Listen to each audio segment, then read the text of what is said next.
Mu Rwanda RIB yafunze Hakuzimana Abdurrashid imukurikiranyeho ibyaha byo guhakana no gupfobya jenoside yakorewe abatutsi mu 1994 no gukurura amacakubiri mu banyarwanda. Mu kwezi kwa 11 gutaha leta ya Tanzania izatangira gukingira impunzi z'abarundi icyorezo cya COVID-19. Naho Uburayi bwahagaritse gushyira amafaranga mu bikorwa bya OMS muri Repubulika ya Demokarasi ya Kongo. Ikaze amakuru arambuye nk'abacike muri kumwe na Thomas Kamili. Amakuru yo hirya no hino ku isi nkuko nari maze kubibabwira, umuryango w'ubumwe bw'Uburayi wahagaritse amafaranga wahaga OMS ishami rya Loni rishinzwe ubuzima mu bikorwa byayo muri Repubulika ya Demokarasi ya Kongo kubera ikibazo cy'abagore n'abakobwa bafashwe ku ngufu n'abakozi ba OMS. Nkuko ikigo ntaramakuru Reuters cyo mu Bwongereza kibyandika, umuryango w'ubumwe bw'Uburayi UE mu magambo magufi y'Igifaransa wahagaritse by'agateganyo inkunga z'imishinga 5 irimo niyo kurwanya Ebola na COVID-19. Ingengo y'imari yose hamwe ihagaritswe ingana n'amadolari arenga miliyoni 24. Abantu 83 batabaye abaturage mu gihe cy'icyorezo cya Ebola muri Repubulika ya Demokarasi ya Kongo giherutse baregwa gufata abagore ku ngufu. 1/4 muri bo bari abakozi ba OMS ishami ry'umuryango w'abibumbye ryita ku buzima. UE ivuga ko ibi bintu bidashobora kwihanganirwa kandi ko OMS igomba gufata ingamba zikomeye zo kubikumira kugira ngo bitazasubira ukundi. Reuters itangaza ko yashatse abayobozi ba OMS kugira ngo bagire icyo babivugaho ariko ko itarababona kugeza ubu. Indege z'intambara za leta ya Ethiopia nanone zarashe Imekele, umurwa mukuru wa Tigray, zahitanye abantu 6 barimo abana. Frederic Nkundikije arabagezaho iyi nkuru. Umuvugizi wa leta ya Ethiopia Legesse Tulu yabwiye itorokanizo y'amakuru y'abanyamerika Associated Press ko ivyo bitero vyakozwe ku murwa mukuru Mekele ku kibanza ingabo za Tigray zikoreramo kandi zibikamwo irwanisho. Yavuze ko ico kibanza cari carashwe kandi mu ndwi iheze. Yamara umuvugizi wa Tigray wewe Dahussenei Beleye yakane amakuru avuga ko ico kibanza ca gisirikare carashwe. Yavuze ahubwo ko ivyo bitero vyakozwe ku mihana y'abasivile bigahitana ubuzima bw'abantu 6 bikanakomeretsa abandi barenga 200. Abana 3 bari mu bahitanywe n'ivyo bitero. Muri kigihe kandi ingwano irabandanya mu ntara ya Amhara ya Ethiopia. Nyuma yaho umushikiranganje wa mbere Abiy Ahmed arungikiyeyo abasirikare bagwanira hasi mu ntango y'uku kwezi, naho amakungu adahengeshanya gusaba ko haba gahengwe.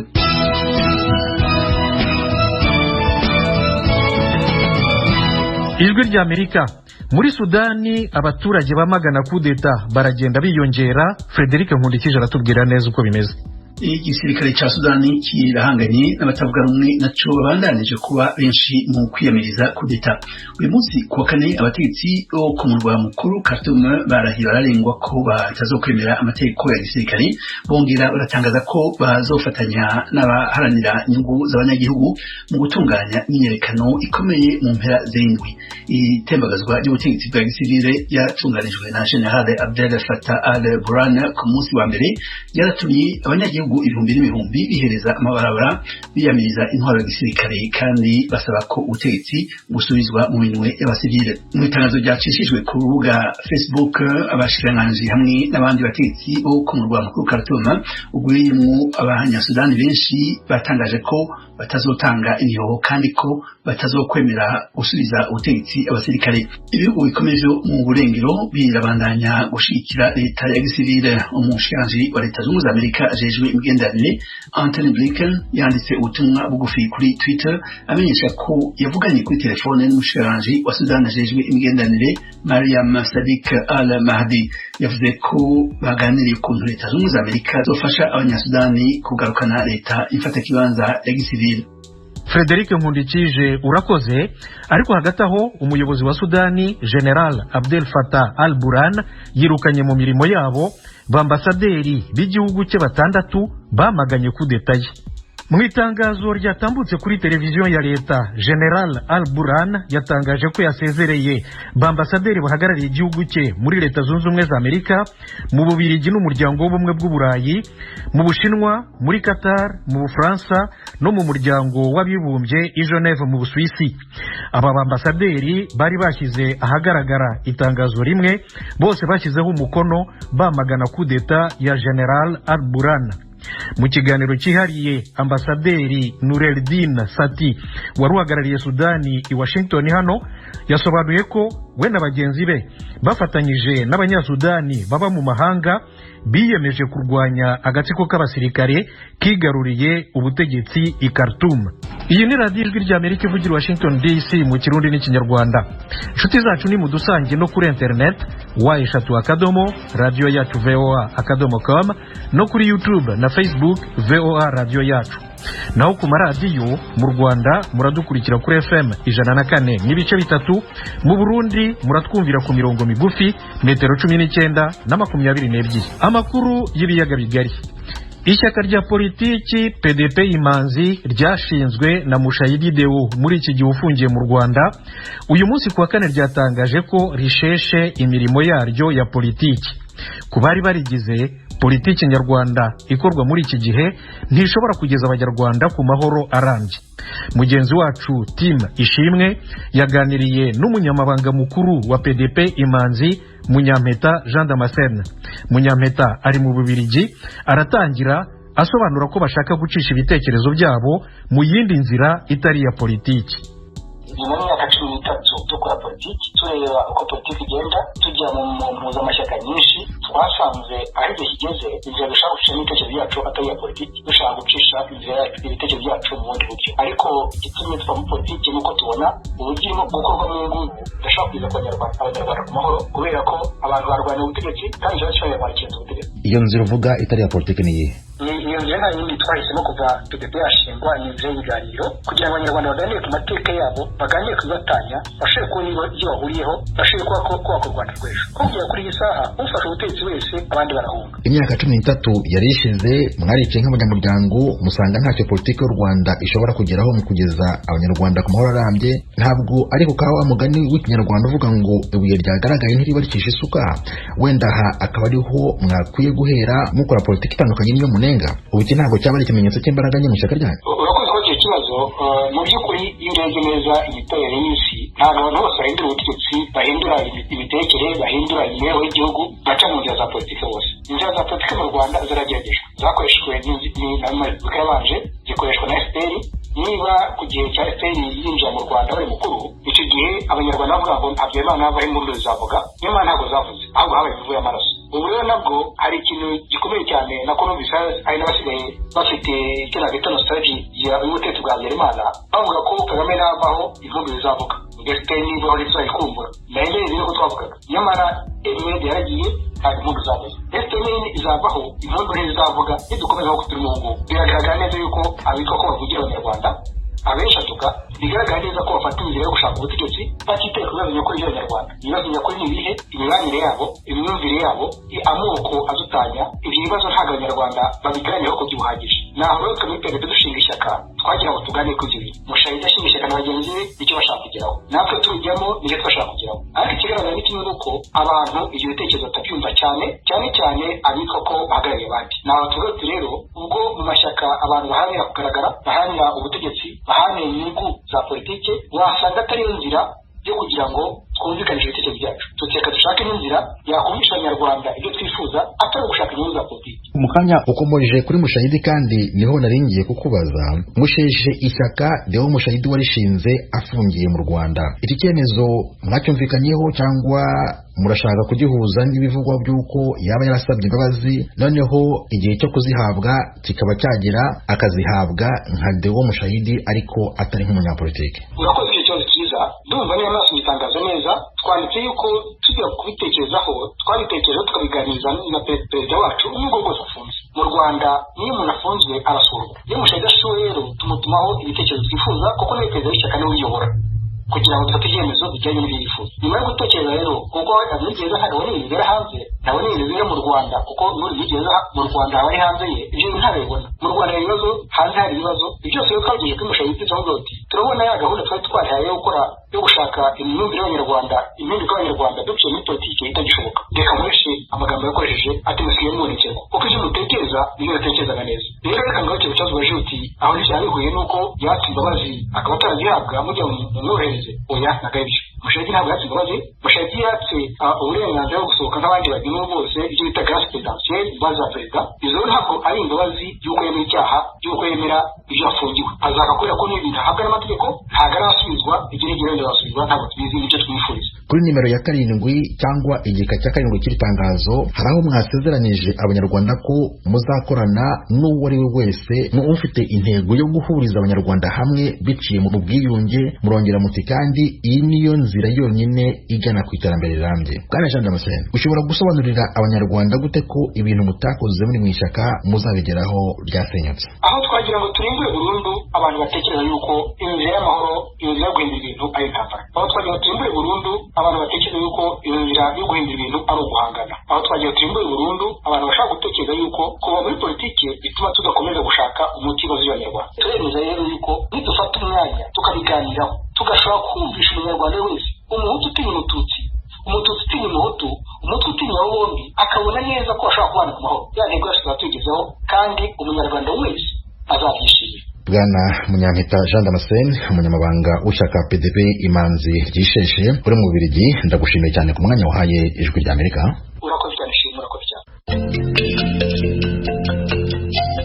Banywanyi b'Ijwi ry'Amerika uretse kutwumvira ku mirongo ya FM ku mirongo migufi ya shortwaves kuri Facebook na internet mushobora kutwumva biciye ku matelefone yanyu ngendanwa.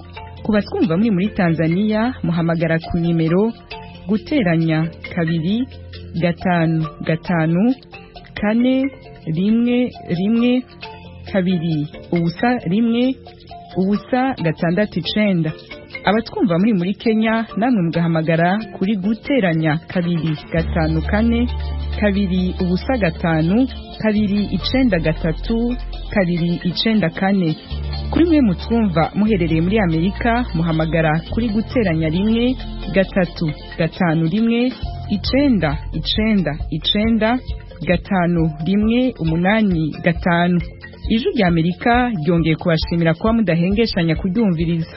Ijwi ry'Amerika ni radio yanyu. Ijwi ry'Amerika mu Rwanda uyu munsi mu gitondo abayoboke b'ishyaka Dalpha Umurinzi ritaremerwa mu mategeko n'umunyamakuru Nsengimana Theoneste bagejejwe imbere y'urukiko kuburana ku ngingo y'ifunga n'ifungurwa by'agateganyo. Umunyamategeko ubunganira Maître Gatera Gashabana yasabye umucamanza gusubika iburanisha kuko abo yunganira batabashije kubona dosiye yabo ku gihe. Umunyamakuru w'Ijwi ry'Amerika i Kigali Eric Bagirubusa aratugezaho iyi nkuru mu kiganiro yagiranye na mugenzi wacu Venuste Nshimiyimana ukorera mu biro by'Ijwi ry'Amerika i Londres mu Bwongereza. Eric wiriweho? Wiriho neza nawe Venuste Nshimiyimana. None watubwira muri make icyo Maître Gashabana yashingiyeho asaba isubika rubanza? Nibyo koko Maître Gatera Gashabana wunganira abarwanashyaka b'ishyaka Dalpha Umurinzi kuri we na Madame Victoire Ingabire ritaremerwa n'ubutegetsi ndetse n'umunyamakuru Bwana Theoneste Nsengimana wa Umubavu.com yasabye ko urubanza rwabo rwasubikwa. Aravuga ko atabashije kubonana nabo ngo bategure urubanza. Avuga ko kuva bafungwa ku itariki ya 13 kwezi kwa 10 yabonanye nabo nabwo ngo mu minota 10. Akavuga ko dosiye yayibonye mu ejo ku munsi w'ejo wa gatatu, ariko niho anayibonye ababurana abo yunganira ntabwo bari bakayibonye. Akavuga ko harimo amakuru mashya bakeneye kwicara bagacukumbura kugira ngo bazabashe kwiregura. Hanyuma se uruhande rw'ubushinjacyaha rwabivuzeho iki? Ku ruhande rw'ubushinjacyaha umushinjacyaha yavuze ko akurikije uko bagiye biregura babazwa haba mu rwego rw'ubugenzacyaha ndetse no ku bushinjacyaha buri umwe yabajijwe ku ruhande rwe umwe kandi yunganiwe na Maître Gatera Gashabana umushinjacyaha akavuga ko ku ruhande rwabo bumva ko urubanza rwihutirwa rw'ingingo yo kuburana ingingo y'ifunga n'ifungurwa ry'agateganyo bagombye kuba biregura kuko bavuga ko nta gishya kiri muri dosiye. Urukiko se rwo rwavuze iki nyuma yo kumva impande zombi? Nyuma yo kumva impande zombi umucamanza yagiye abaza buri umwe mu baregwa niba bashyigikiye icyifuzo cya Maître Gatera Gashabana. Bose bahurije kuri icyo cyifuzo cya Maître Gatera Gashabana. Umucamanza yaba yamenyesheje abaregwa ibyaha ubushinjacyaha bubakurikiranyeho? Venuste, iyo ngingo ntabwo yakomozweho ndetse n'inzira ziteganywa n'ubutabera ngo abashe kuba yabamenyesha ibyo byaha anumve uruhande bahagazeho niba baburana babyemera cyangwa se babihakana. Gusa amakuru dufite uko ari abantu 9 bitandukanye nuko urwego rw'ubugenzacyaha mu Rwanda ari rwari rwatangaje rukibafata ko ari 6 ubu ni 9 barimo umugore umwe rukumbi n'ibyaha 5 benshi baragenda baregwa ibyaha 4 ariko bagahurira ku cyaha cyo guteza imvuru cyangwa imidugararo muri rubanda. No kuvuga ngo rero kuba atabibamenyesheje naho ubushinjacyaha butigeze bubona uwo mwanya wo kugira ngo busobanure uko buri umwe yaba yarakoze ibyo byaha. None se umucamanza azongera kumva urubanza ryari? Nyuma yo gufata icyemezo cyo gusubika urubanza, umucamanza yavuze ko wa kabiri icyumweru gitaha niba ntibeshya zaba ari tariki 2 nibwo abaregwa ndetse n'ubushinjacyaha bazongera kugaragara mu rukiko baburana ku ngingo y'ifunga n'ifungurwa ry'agateganyo. Eric Bagira ubusa, umunyamakuru w'Ijwi ry'Amerika i Kigali, ndagushimiye cyane kandi nkwifurije umunsi mwiza. Ndagushimiye nanjye Venuste Nshimiyimana. Ijwi ry'Amerika tukiri mu Rwanda, uyu munsi RIB yafunze Hakuzimana Abdurashid ukurikiranweho ibyaha byo guhakana no gupfobya jenoside yakorewe abatutsi mu 1994 no gukurura amacakubiri mu Banyarwanda. Mugenzi wacu Jeffrey Mutagoma aratubwira iyi nkuru. Urwego rw'ubugenzacyaha mu Rwanda RIB rwatangaje ko rwafunze Hakuzimana Abdurashid. Uyu mugabo ni umunyarwanda uvuga ko ari umunyapolitiki wigenga. Itangazo ryasohotse ku rubuga rwa Twitter rw'urwego rw'ubugenzacyaha mu Rwanda rivuga ko Hakuzimana Abdurashid afungiye kuri sitasiyo ya RIB ya Kicukiro aho akurikiranyweho ibyaha byo guhakana no gupfobya jenoside yakorewe abatutsi mu mwaka w'1994 n'icyaha cyo gukurura amacakubiri mu Banyarwanda. Kugeza ubu Ijwi ry'Amerika ntirabasha kwemeza niba yamaze kubona umwunganira mu mategeko, ariko avugana namwe mu masoko yacu ku munsi w'ejo hakimara kumenya ko yahamagajwe yari atarabona umwunganizi. Uyu mugabo w'imyaka 53 higeze kuba umuyoboke w'ishyaka PDI nyuma aza kurivamo. Yari amaze iminsi agaragara mu biganiro bitandukanye ku mbuga nkoranyambaga z'ibitangazamakuru bikorera mu Rwanda anenga cyane imikorere y'ubutegetsi buriho muri icyo gihugu. Igihe kimwe yigeze kuvuga ko ubutegetsi buriho bwananiwe kunga Abanyarwanda, yemeza ko ari we munyarwanda wenyine ukwiye guhabwa ubuyobozi bwa Minisiteri y'Ubumwe n'Ubwiyunge bw'Abanyarwanda yari imaze gushingwa. Gusa iyo minisiteri yahawe undi muyobozi. Si ubwa mbere Hakuzimana Abdurashid afungwa n'inzego z'ubutegetsi bw'u Rwanda nk'uko byabivugiye mu bitangazamakuru byo mu Rwanda. Mu mwaka wa 2006 yahamijwe ibyaha birimo kubangamira umutekano n'ituze by'igihugu no kugambirira kugirira nawe umukuru w'igihugu, arafungwa. Hari hashize iminsi bimwe mu bitangazamakuru byo mu Rwanda bimushimagiza nk'intyozi idatinya kuvuga ibitekerezo bye, ibindi biragura ko ashobora gukurikiranwa ku magambo n'imvugo akoresha mu biganiro bye.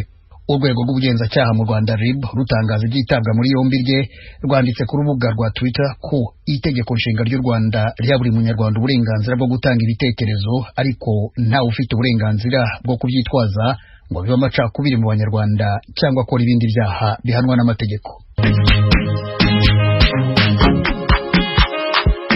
Bakunzi ba radiyo Ijwi ry'Amerika mutuye mu burasirazuba bwa Repubulika ya Demokarasi ya Kongo, turabararika kujya mukurikira ibiganiro byacu ku maradiyo akurikira: Radio Communautaire de la Voix de Mikeno Ibunagana ku murongo wa FM 99.7, Radio Ngoma ya Mani yo mu mujyi wa Baraka kuri FM 88.8, Radio Baraka FM nayo mu mujyi wa Baraka ku murongo wa FM 94.4, Radio Communautaire La Verite ikorera mu mujyi wa Kiwanja kuri FM 99.0. naho ku badukurikira muri mu majyepfo ya Uganda mwakumva ibiganiro byacu kuri Radio Ijwi riyobora Voice of Muhabura ku murongo wa FM 88.9. Ni Radio Ijwi ry'Amerika iminsi yose kuva ku wa mbere kugeza ku cyumweru.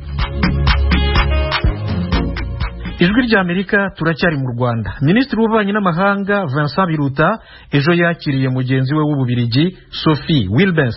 Nyuma y'ikiganiro cyabo, Madame Wilmès yabwiye itangazamakuru ko igihugu cye kizakomeza ibiganiro na leta y'u Rwanda ku rubanza rwa Paul Rusesabagina.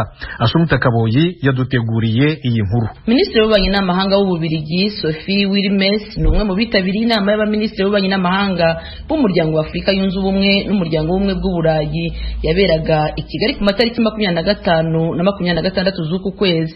Nyuma y'uko inama isozwa, uyu muyobozi yakiriwe na Minisitiri w'ububanyi n'amahanga w'u Rwanda Dr Vincent Biruta bagirana ibiganiro byibanze ku mubano w'ibihugu byombi ndetse n'ikibazo cya Paul Rusesabagina ufite ubwenegihugu bw'Ububiligi ubu akaba afungiye i Kigali, nacyo cyabaye mu byo aba bayobozi bombi baganiriye. Minisitiri w'intebe wungirije akaba na Minisitiri w'ububanyi n'amahanga w'Ububiligi Sophie Wilmès ni umwe mu bagaragaje ugushyigikira Rusesabagina kugeza ku munsi yakatiwe n'urukiko. Rusesabagina akimara gukatirwa imyaka 25 y'igifungo, Minisitiri Sophie Wilmès yahise asohora itangazo rivuga ko nyuma y'inshuro nyinshi Ububiligi bwagaragaje impungenge kuri iki kibazo.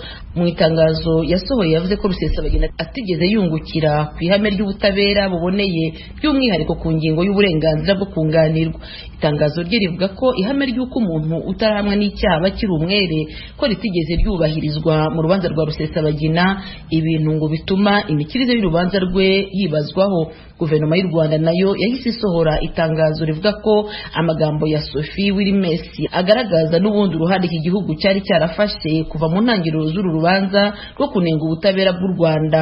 Uwo munsi kandi hahise hafatwa umwanzuro wo gusubika ibiganiro byari biteganijwe ku rwego rw'abaminisitiri w'ububanyi n'amahanga b'impande zombi. Umuruzinduko yakoreye i Kigali Minisitiri w'ububanyi n'amahanga w'Ububiligi kuri iyi nshuro yabaye nk'uhindura imvugo kuko abona urubanza rwa Paul Rusesabagina. Amaze kuganira na Minisitiri w'ububanyi n'amahanga w'u Rwanda Vincent Biruta, uyu muyobozi yabwiye itangazamakuru ko yumvikanye na mugenzi we gukomeza ibiganiro kuri iki kibazo. Nous avons pris le temps de discuter, d'analyser, aussi d'échanger nos différents points de vue en la matière. Twaganiriye ku bibazo by'akarere ariko tunavuga ku kibazo cy'umuturage wacu Rusesabagina. Twafashe umwanya turaganira, turasesengura, twungurana ibitekerezo ku myumvire yacu itandukanye kuri iki kibazo.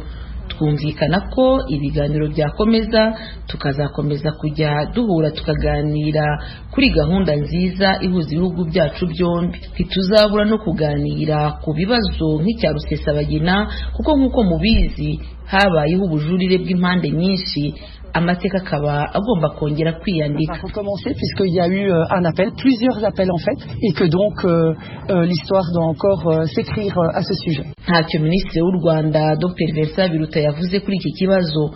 Ibi biganiro bibaye mu gihe uru rubanza rugiye gusubiramo nk'uko umuvugizi w'inkiko Mutabazi Harrison aherutse gutangaza ko 13 mu bahanijwe ibyaha bajuriye, hiyongeraho n'abandi 74 baregeye indishyi nabo batishimiye uko urubanza rwakijijwe. Ubushinjacyaha bw'u Rwanda nabwo bwatangaje ko bwamaze kujurira urubanza rwose kuko hari imwe mu myanzuro yafashwe itarabunogeye. Itariki 20 z'ukwezi gushize kwa 9 nibwo urukiko rwasomye umwanzuro aho Rusesabagina wari uyoboye umutwe wa MRCD-FRN yakatiwe gufungwa imyaka 25, mugenzi Habimana Callixte wise Sankara yakatiwe gufungwa imyaka 20, bagenzi babo 19 nabo bakatiwe igifungo kiri hagati y'imyaka 20 n'itatu. Kugeza ubu ntitwabashije kumenya ko mu bajuriye na Paul Rusesabagina yaba arimo kuko ayo makuru kugeza ubu nta urayatanga. Ariko umunyamategeko wavuganye n'ijwi rya Amerika utashatse ko dutangaza amazina ye yagaragaje ko nubwo Rusesabagina yaba atarajuriye bitamubuza kwitabira urubanza kuko ubushinjacyaha bwajuririye ababuranyi bose.